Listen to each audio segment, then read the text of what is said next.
Donc, on va parler de trois notions essentielles.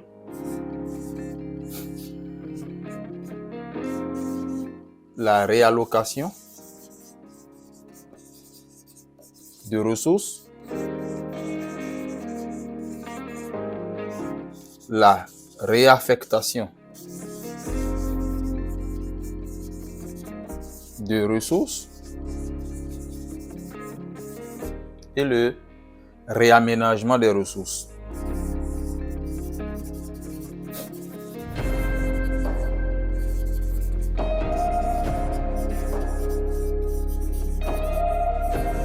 Vos interventions tout à l'heure m'amènent à aborder ces trois notions essentielles qui sont beaucoup plus arrimées à la gestion des projets aujourd'hui, beaucoup plus financées sur ressources extérieures.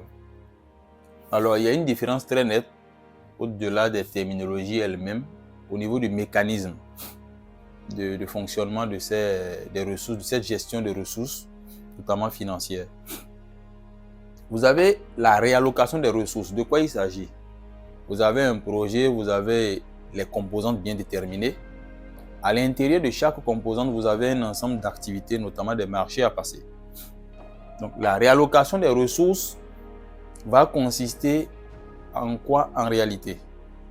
Lorsque vous avez une économie sur une composante, je suppose que vous avez 20 millions de francs CFA sur une composante et qu'à la passation, vous avez 15 millions de francs passés, vous faites une économie de 5 millions, mais sur une autre composante, dans une autre activité, vous avez là-bas plutôt un gap de 5 millions. La question est de savoir est-ce que vous pouvez prendre les 5 millions de l'autre composante et l'utiliser directement pour compenser le gap que vous avez sur l'autre composante, notamment en termes d'activité. Eh bien, la réponse est non, parce que quand vous le faites, il s'agit certes du même projet, mais il ne s'agit pas des mêmes composantes d'imputation. Là-dessus, quand vous le faites directement, c'est que c'est un détournement de ressources, en termes clairs. Donc, il faudrait d'abord demander l'avis du bailleur de fonds pour faire une réallocation de ressources, ce qui change le schéma de financement et l'actualise d'ailleurs.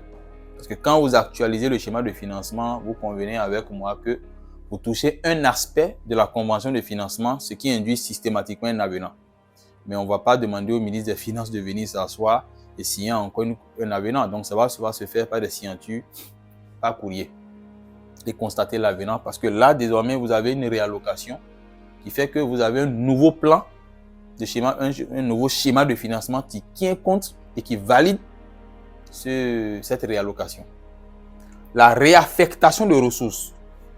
Ici, il vous arrive généralement sur les projets que vous gérez qu'en pleine exécution, vous vous rendez compte qu'il y a des activités qui n'étaient pas au début prévues et qui sont nécessaires quand même pour l'achèvement et la bonne conduite du projet. Ça arrive.